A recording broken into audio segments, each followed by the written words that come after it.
자, 안녕하십니까. 자, 오랜만에 이렇게 칠판으로 돌아왔습니다. 학생들 중에 이제 내가 그 칠판에 지도 그리는 게 굉장히 재미있다. 그거 좀 보여달라. 이러는 분들이 있어가지고 한번 그거 보여주려고 다시 칠판으로 돌아왔어요. 자, 오늘의 주제는 이제 중세 유럽의 변화입니다. 변할 것 같지 않던 중세 유럽도 변하게 됩니다. 카를루스 대제가 프랑크 왕국에서 이제 서로마 황제로 등극하고, 그리고 나서 그 다음에 그 후손들이 나라를 잘라먹은 뒤에 거의 한 300년 동안 중세 유럽은 별로 큰 변화 없이 쭉 이어져 왔던 건 사실입니다. 기사, 성직자, 농노 이래 가면서요. 그런데 교황이 황제 위에 이렇게 딱 군림하면서요. 그런데 뭔가 큰 변화가 일어났습니다. 그 큰 변화는 동쪽에서부터 일어나게 됩니다. 자, 이제 지도를 그리도록 하겠습니다. 자, 당시 이제 유럽이에요. 유럽.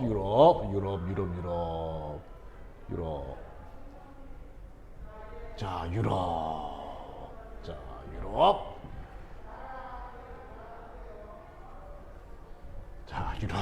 자, 이쪽이 이제 서아시아, 옛날에 오리엔트라고 불렀고, 여기가 이제 북아프리카가 되겠죠. 자, 이 당시에 이 동네에서 어떤 일이 일어났느냐? 원래는 여기가 이렇게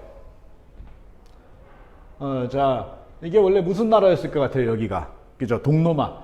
서로마는 망했지만 이 동로마가 있었겠죠. 동로마가 있었는데 이제 그 로마가 망했기 때문에 이 동로마를 그냥 다 자기들은 그렇게 부르지 않았어요. 근데 이 서쪽 사람들은 얘네를 이제 비잔티움이라고 불렀어요. 비잔티움 제국이 있었는데 여기에서 새로운 세력이 등장하게 됩니다. 자, 그게 누구냐면은 새로운 종교가 등장하는 거예요. 새로운 종교. 그 종교가 바로 이슬람교입니다. 이슬람교. 자, 이 이슬람교는 어떻게 하다가 생겨났느냐? 당시 이게 이렇게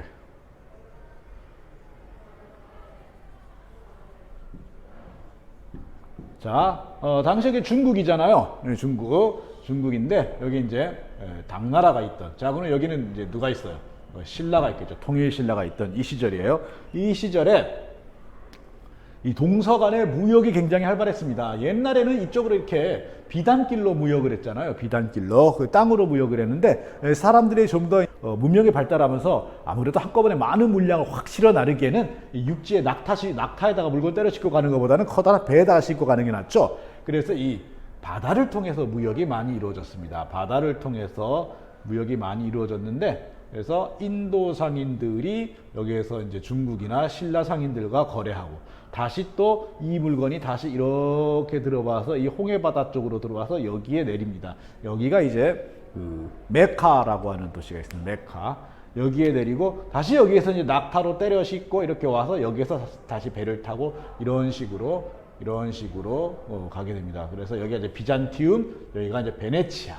여기에서 유럽 각지로 이제 동양에서 오는 진귀한 물건들이 오고 가는 이제 무역항이 여기에 만들어진 겁니다. 그러니까 여기 사막이, 원래는 여기 다 사막이잖아요. 사막인데 여기에 왜 사람들이 살게 되느냐? 그 무역항이 생겼기 때문에.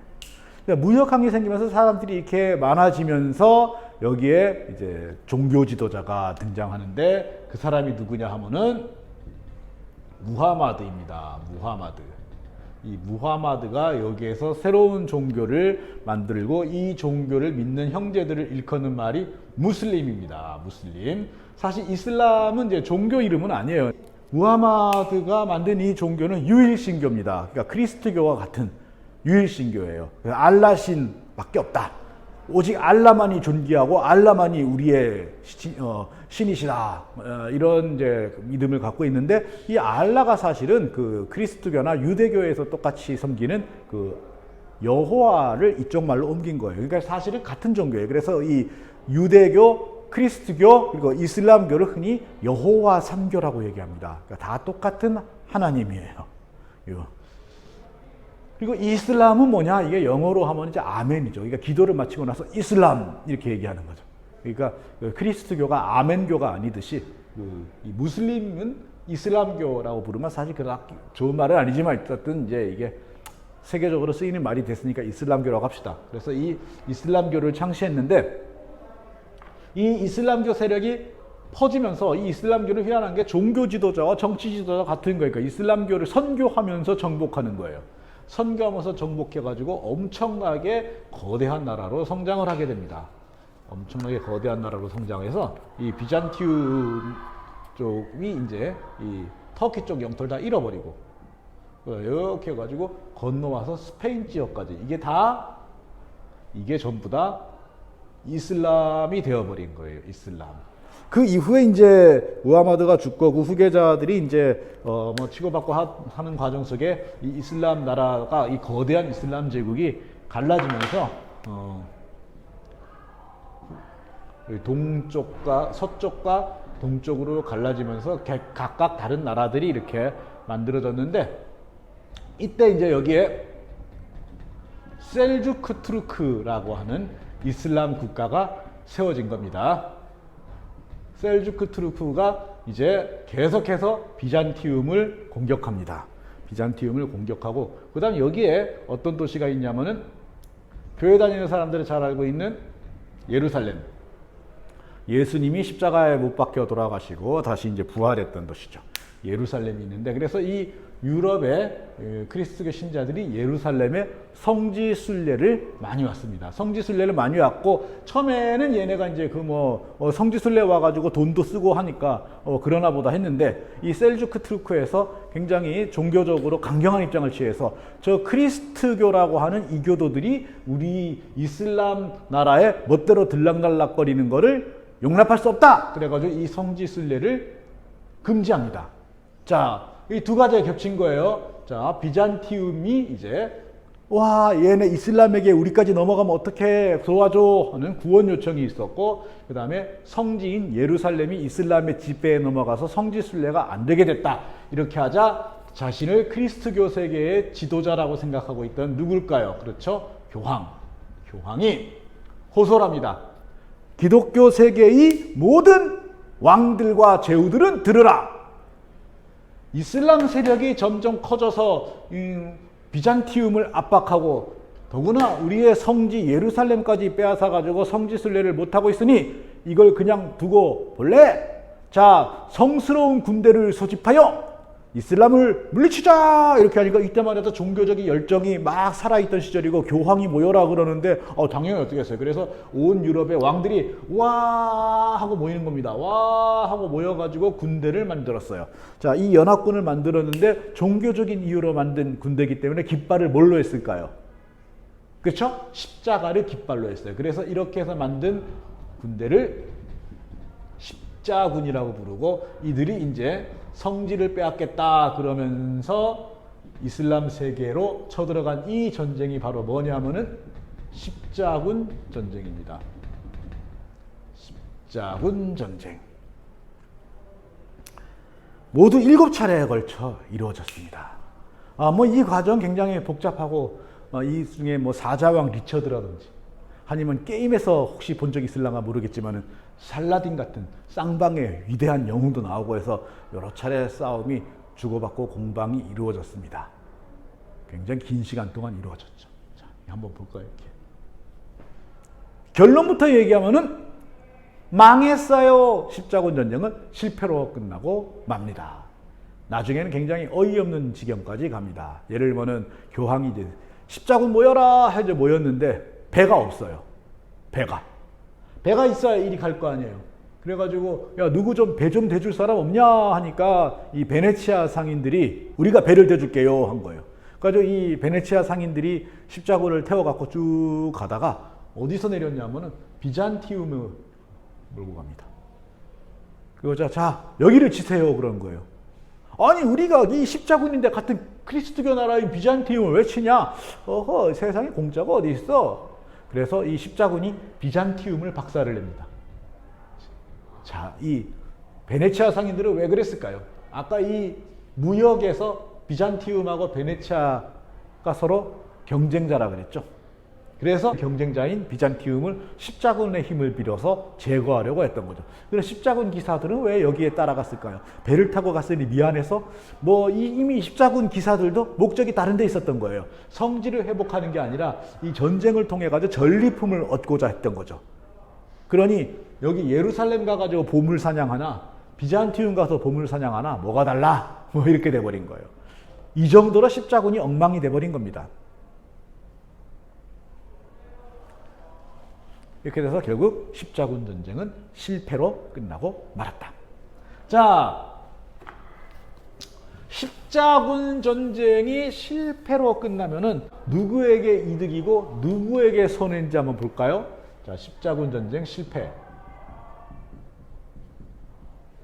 일단 제일 큰 손해는 누가 봤을까요? 그렇죠. 당연히 교황이 큰 손해를 봤습니다. 교황이 성지를 회복하자, 계시가 내렸다 이래가지고 싸움 벌였는데 졌어요. 그러니까 저 사람이 정말 그 하느님하고 딱 통하는 거 맞아? 아닌 것 같은데 하면서 의심이 생기게 되죠. 그래서 교황은 권위가 어떻게 돼요? 권위가 떨어지게 됩니다. 그래서 이제 왕들이 옛날 카노사의 굴력 때처럼 교황이 뭐라 그런다 해가지고 왕이 덜덜 떨지 않아요. 이제 그러셔 이러면서 이제 슬슬 이제 튕기기 시작합니다. 자, 그 다음에 두 번째로 기사들도 망했어요. 전쟁이 길어지니까 어떻게 되겠어요? 죽어요. 많은 기사들이 죽었어요. 또 하나는 뭐냐면은 파산했어요. 전사하거나 전쟁이 길어지니까 그 길어지는 전쟁 동안 자기 장원을 잘 돌보지 않았겠죠. 그래서 파산하는 기사들도 속출했어요. 당시 십자군에 참가하는 기사들은 거기에 가는 비용을 어떻게 마련했을까요? 교황이 대줬을까요? 아니에요. 이건 내가 성지를 되찾으러 가는 전쟁이니까 성스러운 전쟁이니 그 돈은 내가 마치 교회에 헌금하는 기분으로 자기 돈을 들여서 갔을 거란 말이에요. 그런데 가가지고 죽던가 아니면은 그 보물사냥 제대로 못해가지고 그냥 쫄딱 망하던가 이렇게 됐어요. 자, 그럼 이들이 손해를 봤다면은 누가 이득을 봤을까요? 하나는 상인들이에요. 상인들이 큰 이득을 봤는데 왜냐? 어쨌든 십자군 전쟁을 통해 가지고 사람들은 이 동양에 대한 관심이 많아졌어요. 동양에서 신기한 물건들이 들락날락하면서 이게 뭐야? 뭐 이러면서 이제 이거 괜찮네. 특히 이 서양 사람들을 굉장히 감동시켰던 게 뭐냐면요. 놀랍게도 뭘 것 같아요? 금은보화 그런 거 아니에요? 뭐냐면요. 양념이었어요. 양념. 그러니까 이때까지 서양 사람들은 그 고기를 그냥 먹었던 거야.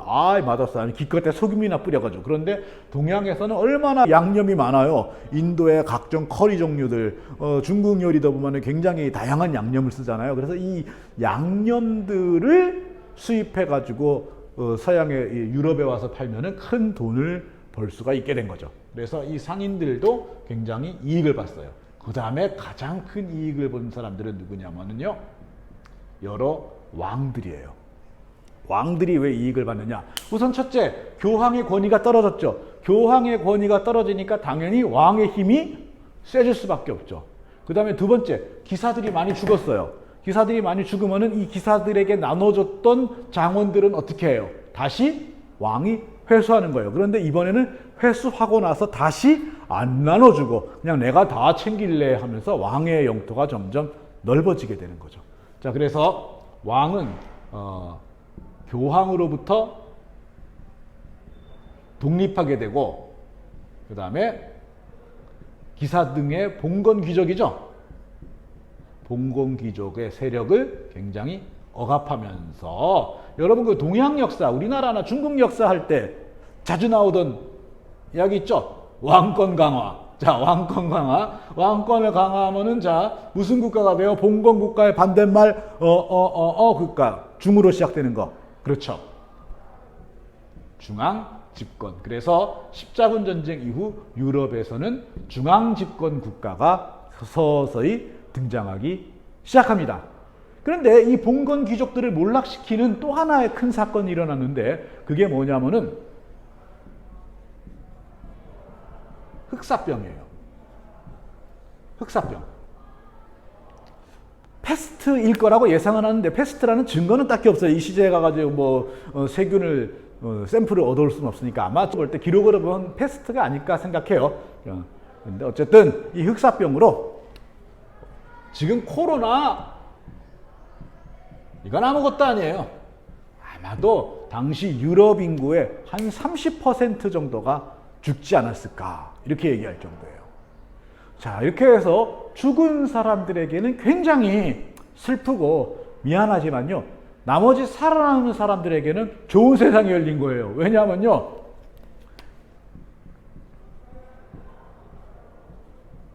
농노들의 권리가 높아지는 거예요.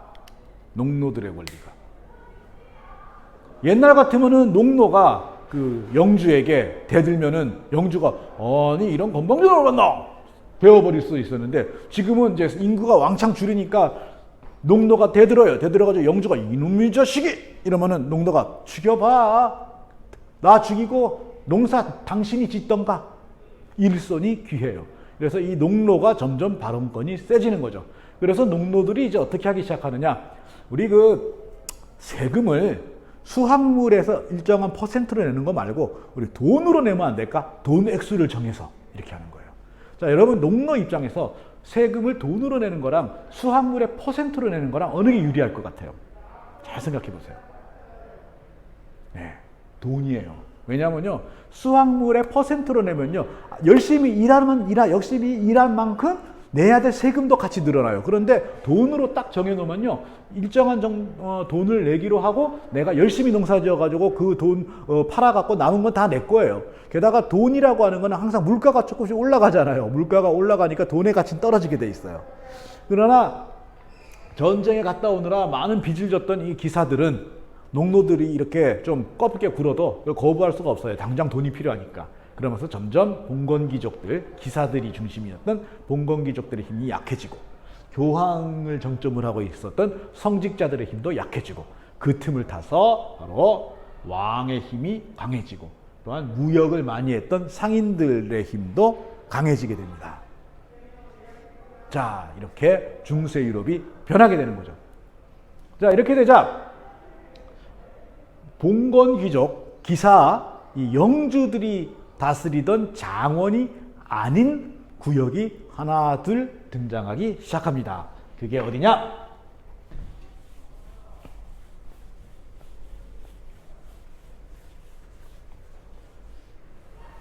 그게 바로 어디냐면은 도시. 자, 인 거죠. 자, 장원이 뜨문 떨어져 있는 게 당시 중세 유럽의 풍경이었죠. 중세 유럽의 풍경이었는데, 그 사이에 시장이 이제 생기는 거예요. 상인들이 많아지니까. 처음에는 왔다 갔다 하다가 나중에 이 시장에 아예 사는 사람들이 생기는 거예요. 그런데 잠깐, 아까 저번에 그랬잖아요. 농노들은 거주 이전의 자유가 없다고요. 그렇죠? 거주 이전의 자유가 없는데 어떻게 시장에 여기 와서 살아요? 자, 이거를 뒤에서 백을 서준 게 누굴까요? 바로 누구냐면은 왕이에요. 그래서 왕으로부터 우리 여기서 계속 살아도 된다라고 하는 허가증을 써주세요 하니까 그래 하고 왕이 허가증을 써준 거죠. 왕은 왜 이 시장에 나와 있는 사람들을 도와줬을까요? 이 상인들을 뭘 내니까, 그렇죠? 세금을 왕이 더 받을 수 있으니까 그랬던 거죠. 그래서 왕과 상인이 손을 잡게 됩니다. 그래서 이 시장이 형성된 곳에, 장원과 장원 사이에 시장이 형성된 곳에 사람들이 모여서 살기 시작하면서 이제 바로 이게 뭐냐? 도시가 되는 거죠. 자, 그러니까 여기는 누가 모여 살아요? 그렇죠? 농민들이 사는 곳이 아니에요. 상공업자들이 여기에서 모여 삽니다. 그래서 이 도시에 사는 사람들을 이제 뭐라고 부르냐? 시민. 자, 장원에 사는 사람들이 누구예요? 농노. 장원의 주인이 누구예요? 영주. 그러니까 영주 같으면 뭐예요? 귀족이죠. 그래서 귀족도 농노도 아닌 새로운 계층이 등장하게 되는 겁니다. 이게 바로 시민입니다. 자, 그래서 장원으로만 이루어졌던 중세 유럽의 곳곳에서 이제 도시들이 나타나기 시작한다. 그리고 이 도시는 전부 어떤 영주에게 속한 게 아니라 누구에게? 왕과 손을 잡게 되면서 점점 성장한다. 장원은 점점 위축되고 도시가 점점 성장하는 과정. 이게 이제 중세가 근대로 넘어가는 과정이 되겠습니다. 자, 오늘은 여기까지 하도록 하겠습니다. 고맙습니다.